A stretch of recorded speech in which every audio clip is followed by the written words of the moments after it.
位朋友，大家下午好，欢迎各位参加由 Mentoring 蒙科和欧洲导师与教练协会联合主办的100场导师技术在线讲座。那今天是第41场，由来自希腊的 Angelos 先生主讲。他给我们带来的话题是解密大师级导师教练辅导的奥妙，3A 和3C 法。首先，让我们来认识一下今天的嘉宾 Angelos。那 Angelos 先生他拥有30年的商业经验，是个人和职业发展领域的思想领袖和教练。他是 EMCC 认证的督导，是 ICF 大师级教练 MCC、ICF 希腊峰会前会长，也是 ICF MCC 的评审官。那他创立了 Positive Coaching 这家公司，然后专门聚焦教练培训、教练导师辅导和教练督导。他的客户群非常的庞大，然后遍布140个国家，然后涉及到各行各业，包括非政府组织，像联合国教科文组织、联合国计划开发署以及联合国难民署、联合国妇女署等等。他同时也是福布斯专栏作家，大家可以在福布斯官网找到他的页面。今天的活动呢是由欧洲导师与教练协会 EMCC 和 Mentoring 蒙科联合主办。欧洲导师与教练协会 EMCC 是总部设在比利时布鲁塞尔的，专门为导师与教练提供国际资格认证的非营利性组织。Mentoring 蒙科是源自1981年，是企业导师技术与组织隐形技能管理领域的全球知名教育咨询品牌。蒙科的总部也是在比利时布鲁塞尔，全球有近600名专业顾问，在41个国家和地区为跨国公司、国际组织以及政府机构提供组织隐形技能萃取和企业导师传承相结合的培训和咨询服务。Mentoring 蒙科中国是专注在国内本土市场开展企业导师制以及组织隐形技能管理的培训和咨询，同时也提供欧洲导师与教练协会认证的导师课程，也是欧洲导师与教练协会受证的中国唯一导师服务机构，也是国际职业导师协会在中国独家授权合作伙伴，同时也是组织隐形技能管理全球智库的理事单位。那现在我们就把舞台交给今天的演讲嘉宾 Angelos。 Now let's warmly welcome Mr. Angelos. Hello, I am Angelos Derlopas. I am a thought leader and coach in personal and professional development. With over 30 years of business experience, I have amassed over 20,000 hours of coaching expertise. As the founder of Positivity Coaching and its director of education, my work revolves around training, mentoring, and supervising coaches, shaping the industry's future. My certifications include the prestigious ICF Master Certified Coach (MCC) accreditation, a recognition held by just 4% of all credentialed coaches worldwide. My commitment to excellence in coaching has led me to train more than 1,000 coaches. Other accreditations include the Advanced Certification in Team Coaching, the ACTC by the ICF, and the European Supervision Individual Award, the ESIA, issued by the EMCC Global.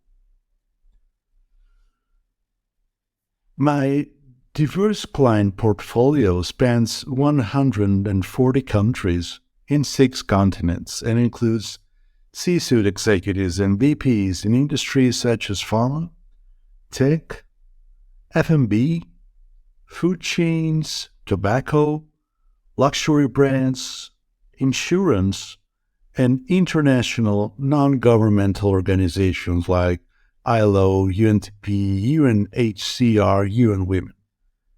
Coaching has become an increasingly popular approach to personal and professional development in the recent years, with many individuals seeking out coaches to help them achieve their goals and reach their full potential.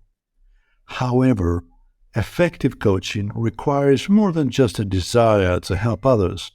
It requires a balance of science and art, as well as a commitment to ongoing learning and development.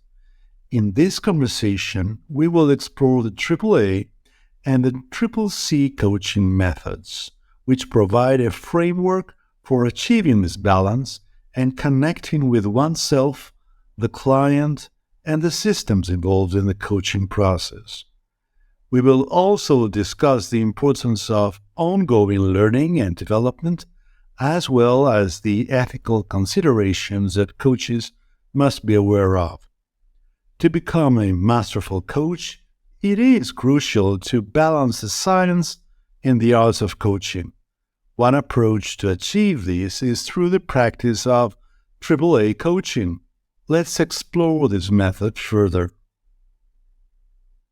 AAA coaching refers to establishing a structured foundation through an agreement for coaching cooperation, creating awareness of unseen or misunderstood factors, and collaborating to undertake new actions that lead to the agreed-upon goal.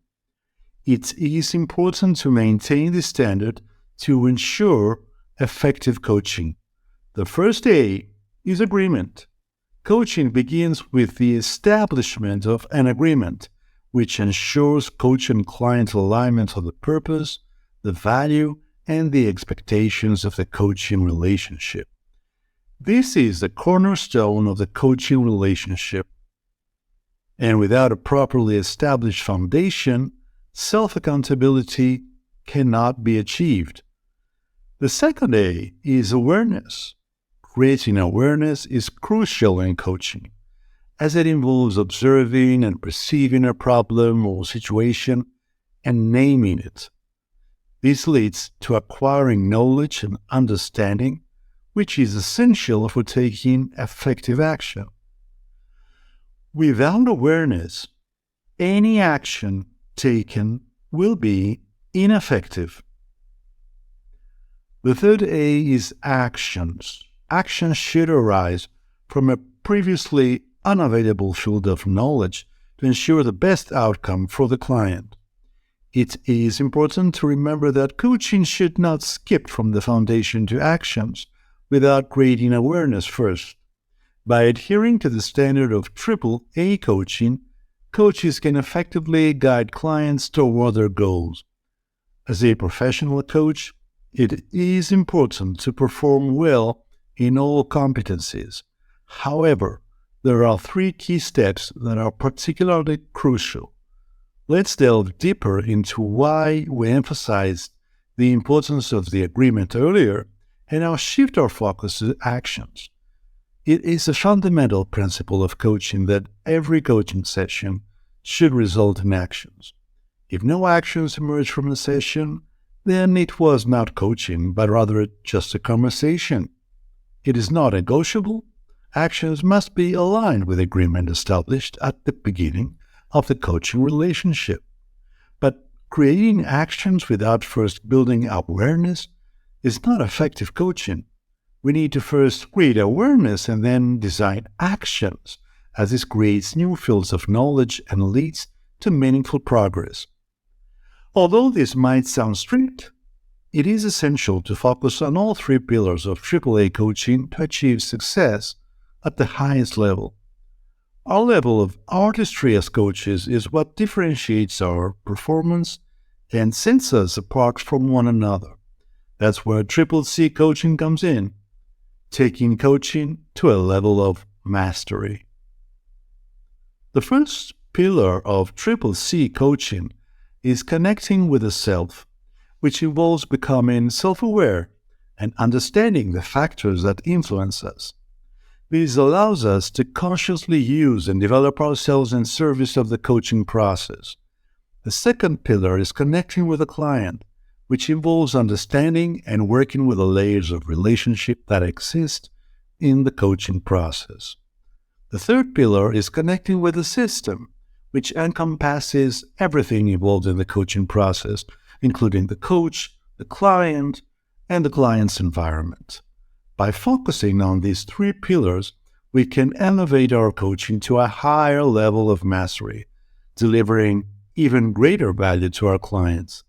Whether it's a live coaching session, executive coaching in a workplace environment, or any other context, it is important to recognize and work with the dynamics of human systems to inspire intentional change at any scale. This approach should come naturally and organically from where we are as coaches and our identity, which will then inform the competencies we embody. To connect with ourselves as coaches, there are several attributes we should consider. Firstly, there should be an organic flow to the coaching session, creating a natural conversation rather than a structured one. This allows us to partner with the client and explore the focus of the session in a meaningful way while remaining flexible and gentle. Secondly, it's important to recognize the absence of models and tools at this level of coaching. We don't need to rely on specific models and tools too much to deliver desired outcomes. Our artistry and ability to deeply connect with ourselves and our clients are all that is necessary. This requires a sense of safety, happiness, and confidence in our abilities. It's not just about having confidence, but also an inner understanding that coaching brings joy. Lastly, any methodology we might need in a coaching session will derive from deep partnering with the client. The client will have a say in this process, and together we will create a meaningful coaching experience. As a coach, it is important to curate our own feelings and have complete ease and naturalness in the coaching session. This involves being emotionally intelligent, self-aware, and whole. Non-attachment is also crucial, as we should not be attached to specific models or outcomes, or the need to prove ourselves as great coaches. We should also prioritize our personal and professional development by seeking out training and supervision opportunities and embodying genuine curiosity about new ways people can thrive. Moving on to connecting with the client. It's important to be intentional about our own intention and aware of how we are entering the coaching space and connecting with the client. We should invest in the depth and breadth of insights and growth, producing significant and transformative awareness. Orchestration of the energy in the coaching session is also crucial, as we need to be aware of our own intentions, feelings, and how we are perceived by the client. Additionally, having no agenda for the content allows for a flexible and open coaching session that can lead to unexpected and meaningful results. As coaches, we should always strive to embody these attributes and competencies in order to provide the best possible coaching experience for our clients. In addition to having no agenda for the content of the coaching session, it's important to have no agenda for the process as well. This means allowing the agenda of the session to come from the client and maintaining the agreement through the content of our discussion and the way we work together. When connecting with the systems, we need to be mindful of the impact our coaching interventions have on the collective experience of the organization, taking into account factors such as political, economical, social, technological, legal, and environmental issues. It's important to have agility and regularly engage in supervision, especially in complex systems. We should also be aware of the stakeholders and the impact coaching may have on them, as well as exploring ethical dilemmas in a community of practice to better prepare ourselves for potential challenges. Overall, deep respect for the work and a commitment to ongoing learning and development is crucial for coaches to provide the best possible coaching experience for their clients. In this conversation about coaching, the importance of the AAA coaching method was emphasized, which focuses on establishing a structured foundation through an agreement, creating awareness of unseen or misunderstood factors, and collaborating create opportunities for continuous learning and taking actions to achieve the agreed-upon goal. The discussion then moved on to the CCC coaching method, which involves connecting with oneself, the client, and the systems involved in the coaching process. It was emphasized that coaches should curate their own feelings, have no attachment to specific models or outcomes, and prioritize their own personal and professional development. In connecting with the client, coaches should have no agenda for the content or process of the session, and allow the agenda to come from the client, and be mindful of the impact on the collective experience of the organization, the stakeholders, and ethical dilemmas that may arise. The importance of ongoing learning and development, as well as deep respect for the work of coaching, was emphasized throughout the conversation. In conclusion, effective coaching requires a balance of science and art, as well as a commitment to ongoing learning and development. The AAA and CCC coaching methods provide a framework for achieving this balance and connecting with oneself, the client, and the systems involved in the coaching process. Coaches should prioritize their own personal and professional development and be mindful of the impact of their coaching on others, and be prepared to face ethical dilemmas. Effective coaching involves a combination of scientific principles such as evidence-based methods and techniques, and the artistic elements such as intuition, creativity. The AAA and the CCC coaching methods provide a framework for achieving this balance by emphasizing the importance of connecting with oneself, the client, and the systems involved in coaching. The AAA coaching method emphasizes on establishing a structured foundation for coaching, creating awareness, and collaborating to take actions that lead to the agreed-upon goals. This approach ensures that coaching sessions are productive and effective, with clear objectives and actionable steps. On the other hand, the CCC coaching method focuses on connecting with oneself, the client, and the systems involved in the coaching, and this emphasizes the importance of building strong relationships with clients, understanding their needs and their goals, considering the impact of coaching on the broader system in which the client operates.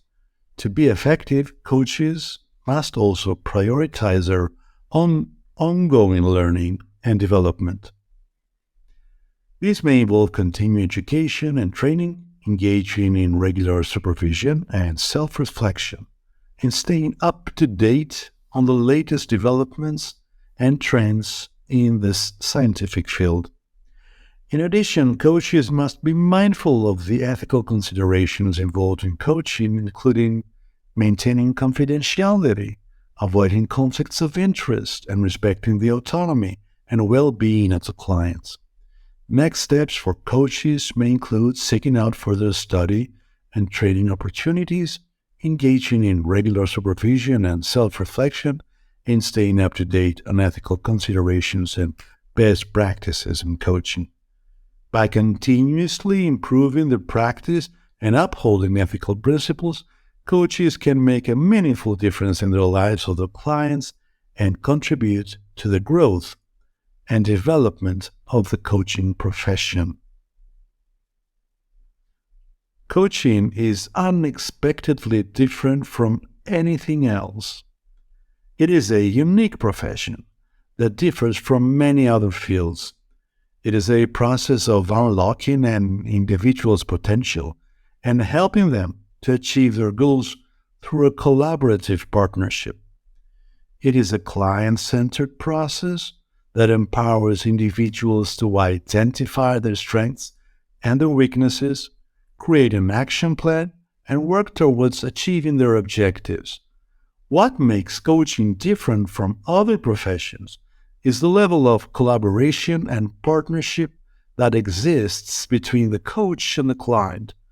Unlike other professions, where one person is considered the expert and provides solutions to the problem, coaching is a collaborative process that involves both the coach and the client in identifying the best path forward.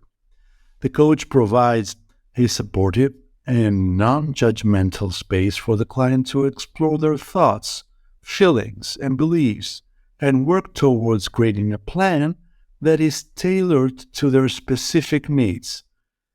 Additionally, coaching is not a one-size-fits-all approach. Each client is unique, and therefore, the coaching process is tailored to their specific needs, goals, and preferences. This means that the coach needs to be flexible, adaptable, and creative in their approach to working with clients. They need to have the ability to understand the client's perspective and help them explore their thoughts, feelings, and beliefs to gain insight and develop strategies that will work for them.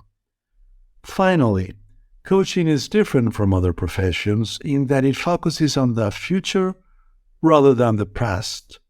While it is essential to understand the client's past experiences, the primary focus is on what they want to achieve and how they can get there. The coach helps the client create a vision of their future and provide support and guidance as they work towards achieving their goals. In summary, coaching is unexpectedly different from anything else because it is a collaborative and client-centered process that is tailored to each individual's unique needs and preferences. It requires flexibility, adaptability, positivity, and creativity on the part of the coach that help the client achieve their goals and create a vision for the future. Coaching needs to be practiced independently to bring results.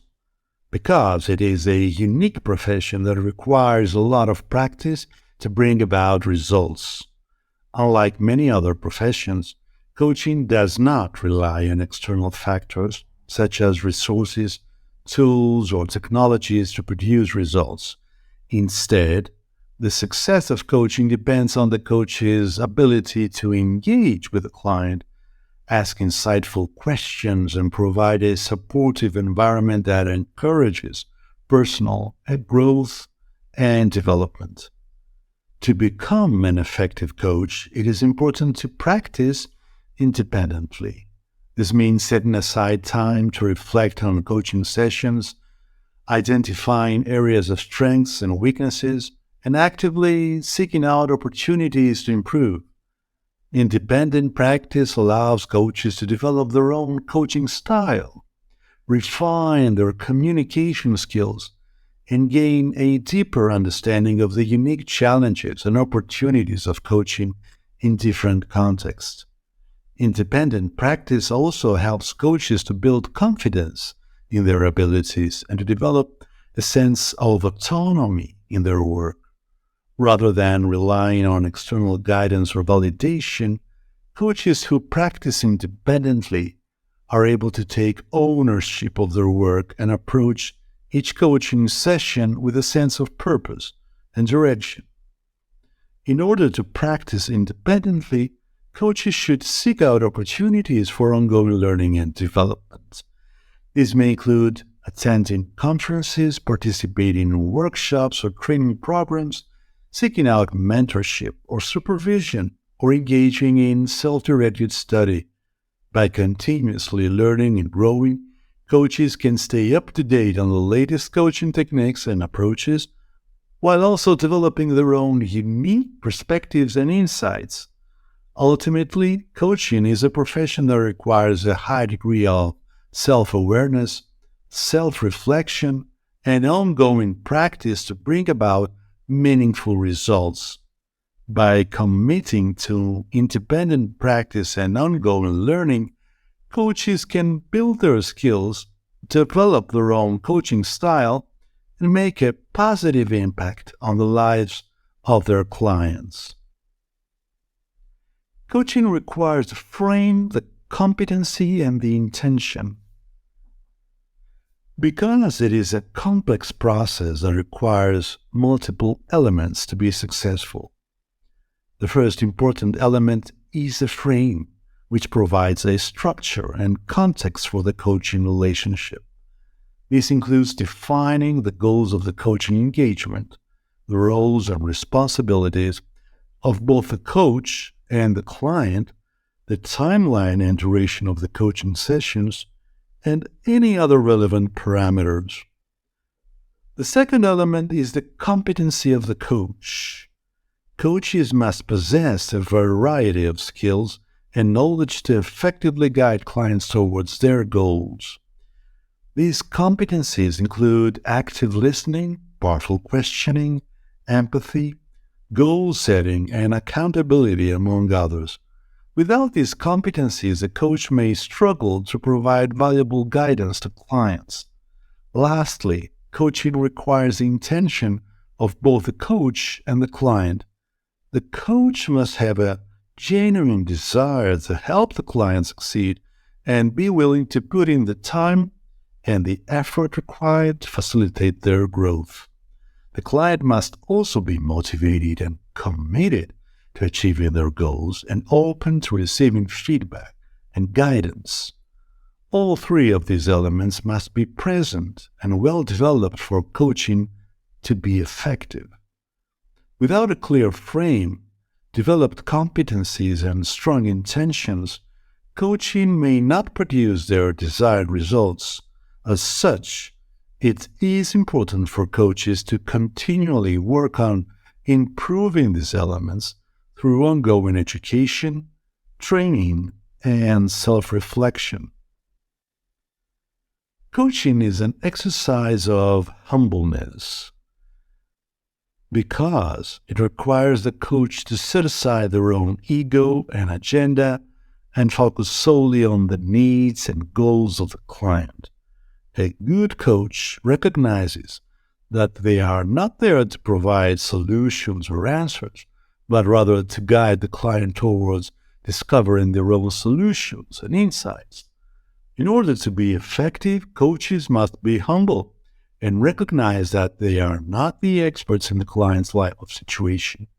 They must be willing to listen deeply, ask powerful questions, and provide support and guidance without imposing their own views or judgments.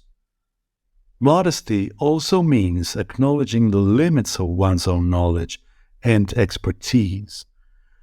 Coaches should be willing to seek out additional training and resources when needed, and be open to feedback and constructive criticism from clients and colleagues.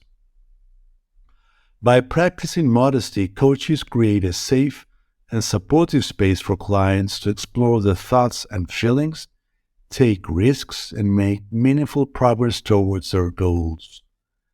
They become trusted partners in the client journey rather than imposing authorities with all the answers.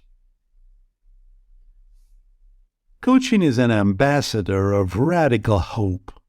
It is not just about solving problems or achieving goals. It's also about instilling hope in the clients. A coach is like an ambassador of radical hope because they see potential in their clients that may not yet see themselves.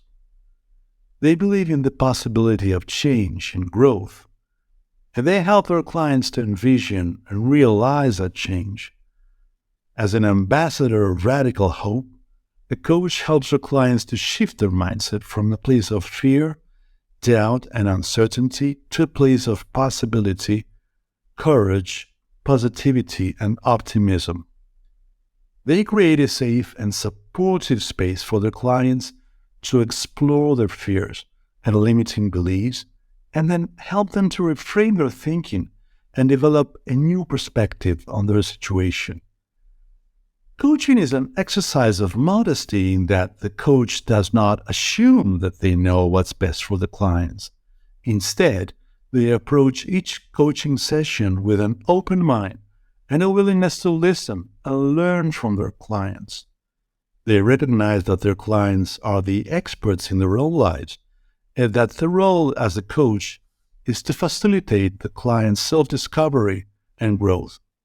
By embodying radical hope and modesty, coaches can create a transformative experience for their clients. They can help their clients to break through their limiting beliefs, gain clarity on their goals, and take action towards creating the life they desire. Coaching is a powerful tool for personal and professional development, and it's essential for coaches to embrace the values of radical hope and modesty in order to be effective in their work. In summary, we focus today on various aspects of coaching, including balancing the science and the art of coaching, developing coaching artistry and the essential components of coaching competency. Balancing the science and art of coaching requires a focus on both evidence-based practices and the personal artistry of the coach. This involves understanding the theoretical and empirical foundations of coaching, while also developing the interpersonal skills necessary to create a safe and trusting space for our clients. The essential components of coaching competency include establishing and maintaining agreements, cultivating trust and safety, maintaining presence, listening actively, evoking awareness, and facilitating client growth. Coaching also requires a frame, competency, and intention, and is an exercise of humbleness and modesty. Coaching is also an ambassador of radical hope, allowing clients to envision new possibilities and take action towards achieving their goals. In order to be a successful coach, it is important to develop these essential competencies and understand the importance of balancing the science and the art of coaching. This requires ongoing professional development, supervision, and a commitment to ethical practice. By doing so, coaches can create meaningful change in their lives of their clients and help them achieve their full potential. My name is Angelos Derlopas, and you can see my email address and my website address. I will be happy to contact me anytime if you want to ask any questions or offer any comments and suggestions. Thank you very much for watching this presentation. Thank you, Angelos. Thank you very much for your wonderful sharing. And thank you for sharing the AAA and CCC approaches.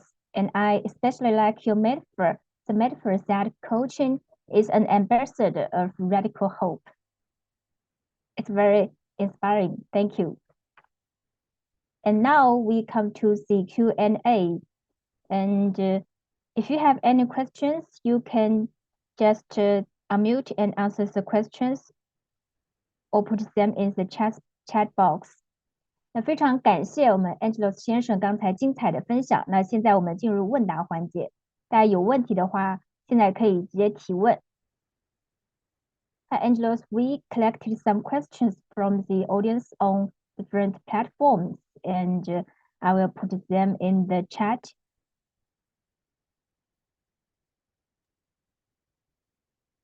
That's very nice. I would love to hear any kind of comments or questions. Great. It's the first question.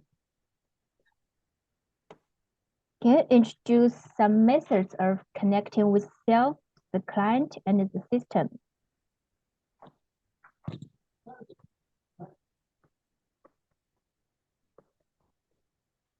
Yes, of course. And this is a wonderful question. So thank you very much.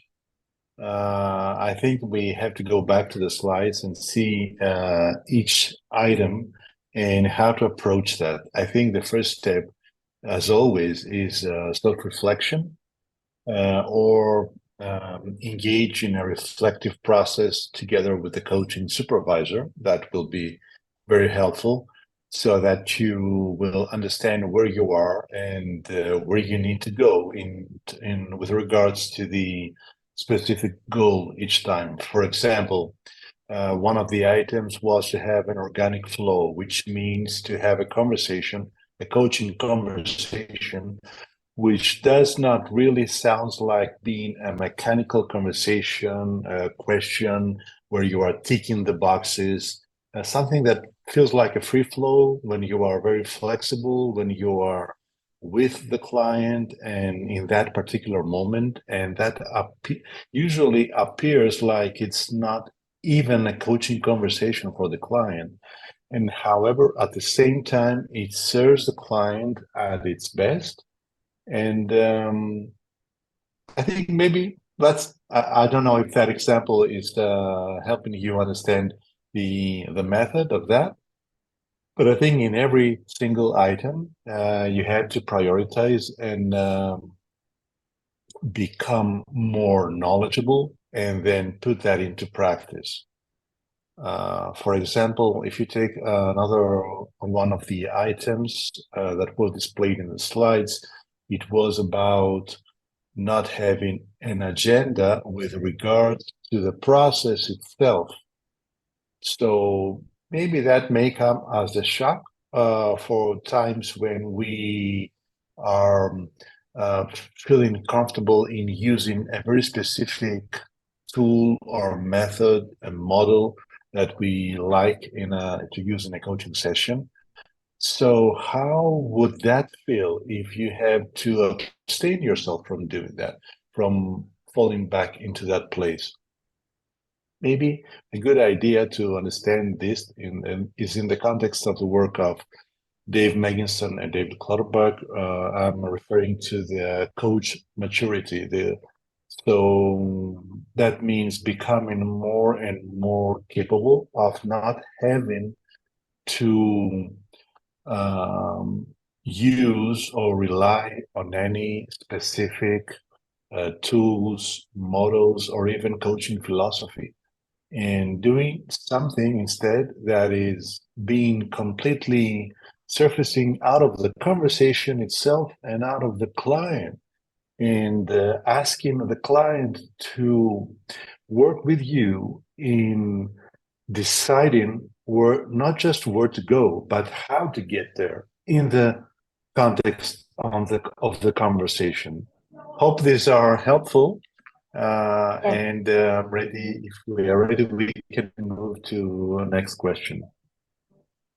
那第一个问题呢，是我们刚刚提到了3C，就是与自我的连接、客户的连接，还有系统的连接。那具体就是有哪些方法可以做到这样的连接？那首先，比如说自我连接，那自我连接它就可能涉及到一个我们自我反思的过程。那这个一个是自我反思，然后呢，我们还可以去说寻求督导，然后通过督导，然后帮助我们进行一个进一步的思考、进一步的回顾，以及是进一步的去想，就你现在的状态是怎样的，你分析现在的状态是怎样的，然后你想就是去往什么样的这个达成什么样的目标。那我们前面提到，就是比如说不管是跟自我还是客户跟系统连接，它都是一个有机的一个自由流动的过程。那你教练在与客户对话的过程当中呢，因为希望整个这个过程呢，它是自由的、流动的，是灵活性的。你们的对话是自然而然产生的，而不是那种机械式的、结构式的对话。那不管是在哪一个就是 C 里面，我们首先呢，你肯定要具备就是足够的知识，然后另外是我前面反复强调的是一定要足够的练习。那像我们 David Clutterbuck 先生，他有一本书叫做《教练的成熟度》。那这本书里他就介绍了就是如何就是帮助我们去帮助我们分析自己是不是在这个教练的能力上面是不是有所增进，是不是比以前更成熟了，我们是不是不再那么依赖于这些工具和方法，就是依赖整个流程。那我们是如果在你的教练水平的越来越高的时候呢，你的无论是在这个就是整个过程当中，你的一个表现很多对话它都是自然而然的产生的，而且这个产生还有一个因素就是来自于客户，可能像我们前面说，我们没有这个过程，关于过程和内容的议程没有事先准备，但是我们能够让客户他就然后引发这个过程，就是所以我们一定要让我们的客户跟我们要很好的合作，就是我们一起去探索我们想去到哪里，不只是你说你的目标、你的方向在哪里，还有一个是你如何去到达成你的那个目标，也就是具体的行动计划，这个非常重要。Thank you for your answer. And let me put the second question. And the second question is, according to your experience, among triple C, which C is the most difficult? Why? Yes, that's a good question. I think for many people, the last C is the most difficult. Not to show disrespect to the other two C's, but I think connecting with the systems, it's always the most difficult because it requires understanding of the different systems and what these entail. And on the other hand, not every interdependencies are visible, so it's not always possible. And many of us are not that much experienced with the systems or the understanding. I think the supervision, especially with the model of the 7-9 model of Professor Harkins, so that's a good way to work on that because that's the 7th eye. And so maybe you can start from that, at least from the point of where I am as a coach in relation to the systems in order to be able to connect with the systems, or at least understand where do I disconnect, or how do I interfere, or how does the systems may interfere in the coaching relationship between the coach and the client. Hope these are helpful. Yes, and the 7I model is a good choice for us to start with. Thank you. 那第二个问题就是说，就是 Triple C 刚刚提到的3C 方法里面，就是说根据您的经验，哪个 C 是最难的？就是跟自我连接、跟客户连接与跟系统连接这三者之间哪个是最难的？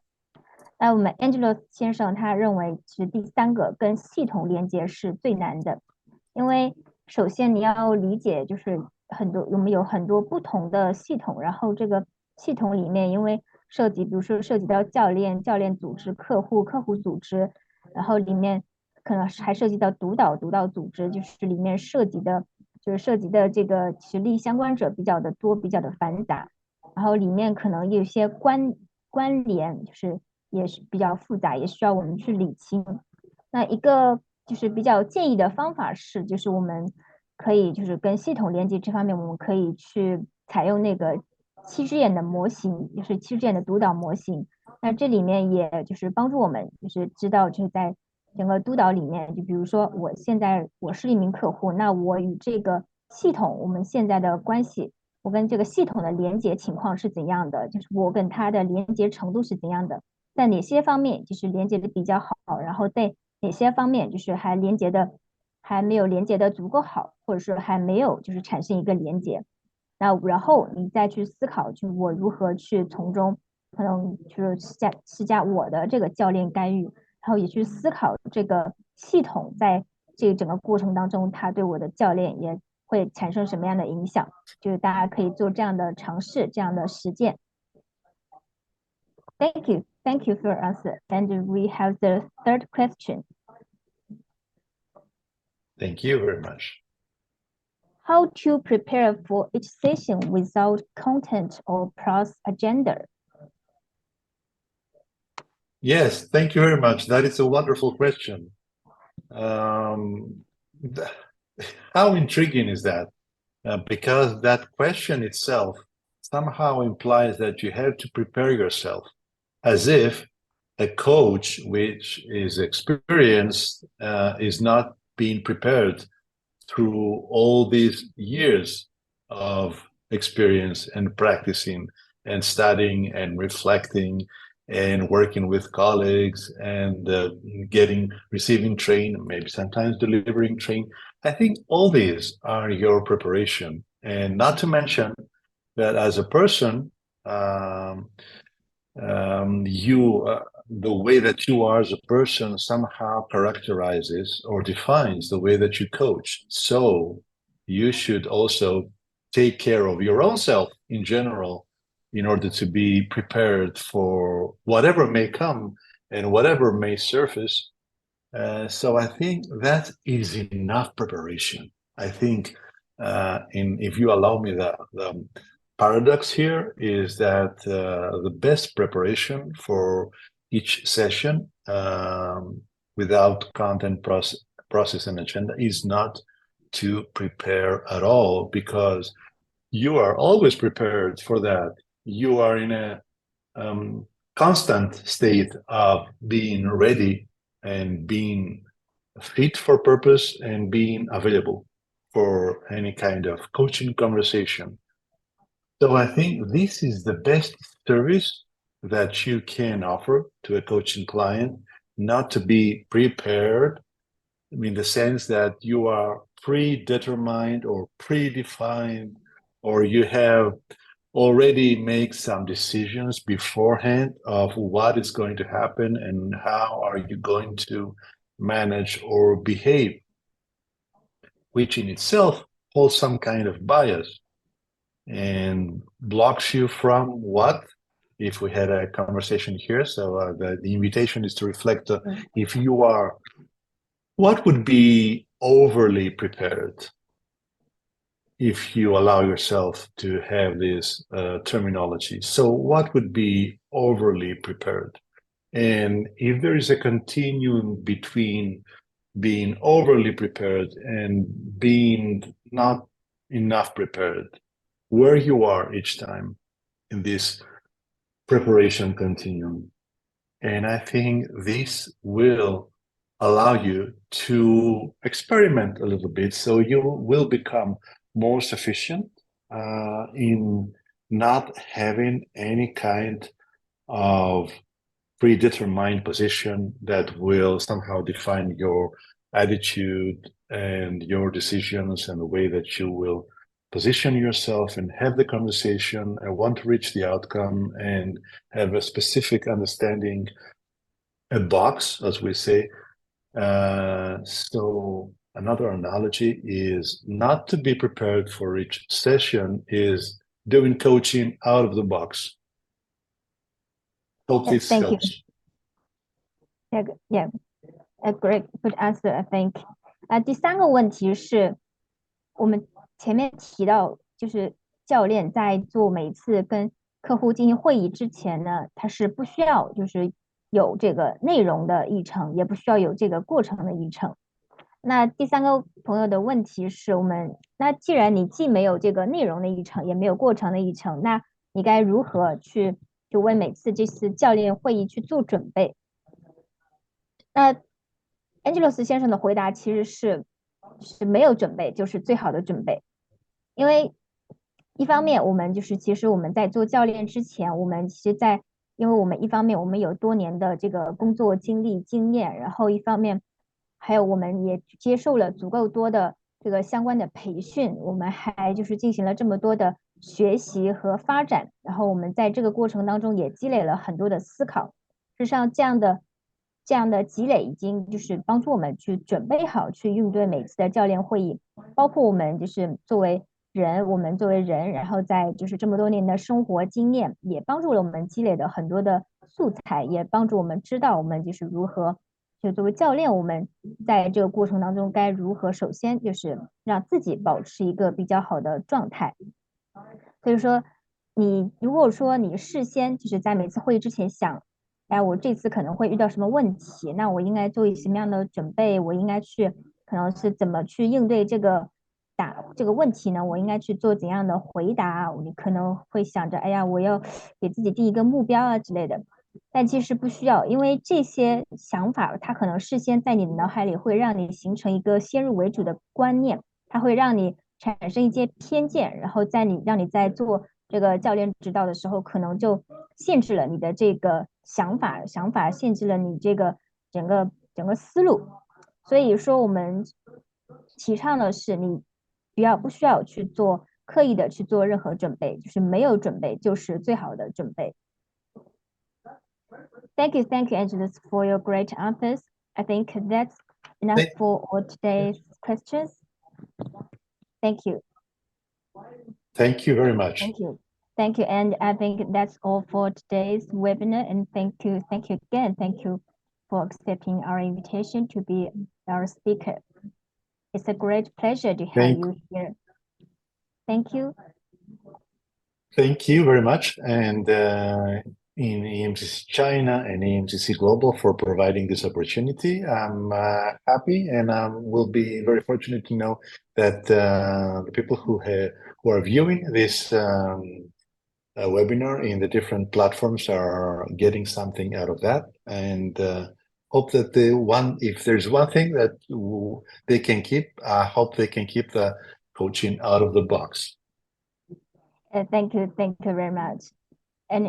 And yes, if you will, and I also see some very positive comments from our audience, and they like your presentation very much. And thank you very much, and have a good rest of the day.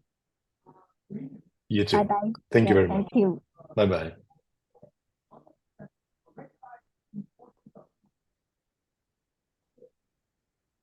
那接下来我们现在就是做一下这个夏季的这个讲座预告。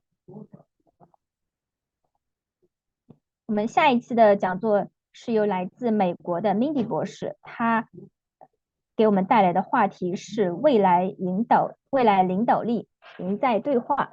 那这个呢也是他在亚马逊的畅销书里的一个话题，然后非常欢迎感兴趣的朋友也参加我们的下一次的讲座，跟我们做进一步的讨论和交流。感兴趣的朋友可以扫这个右方的二维码，然后进一步去了解这个讲座的信息。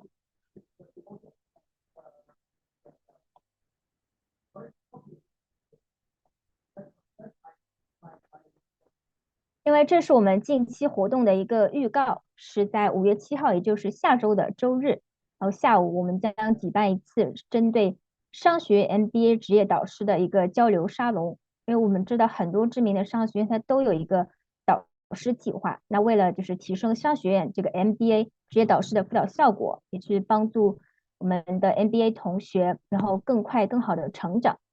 那我们也特地就是提供了这样的一个交流平台，我们也非常欢迎 MBA 职业导师或者是有志于成为 MBA 职业导师的朋友，然后跟我们一起分享和交流。那关于这次活动的具体议程以及相关的报名信息，大家可以扫这个右方的二维码。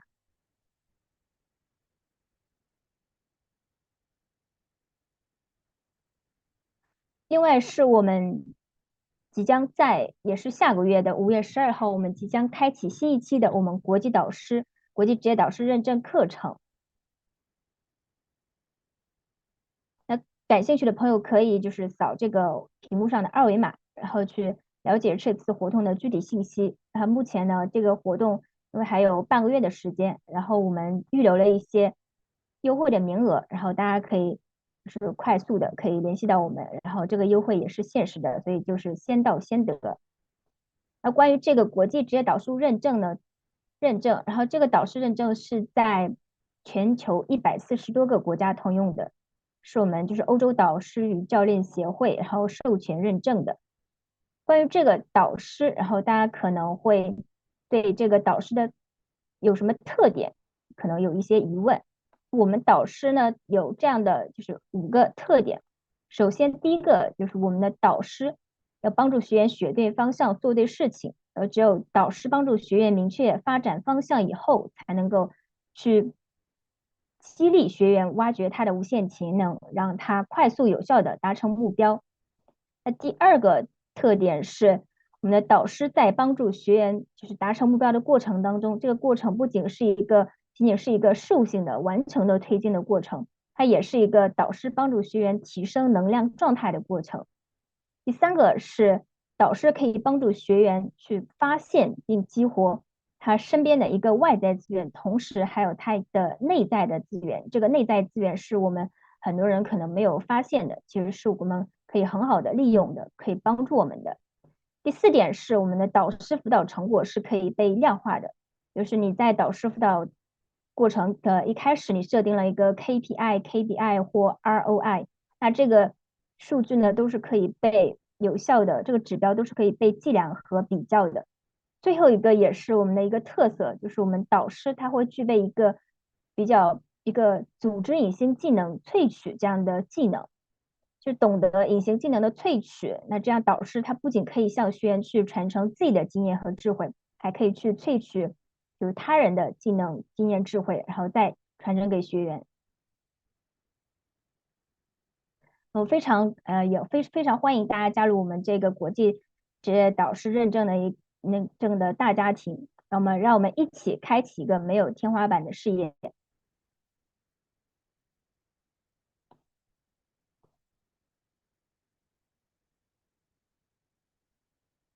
最后非常感谢今天花时间参加我们今天的讲座，然后我们也非常希望得到大家对我们讲座的反馈意见，还有大家可以扫这个右下方的二维码，然后留下大家对本次讲座的反馈，非常感谢。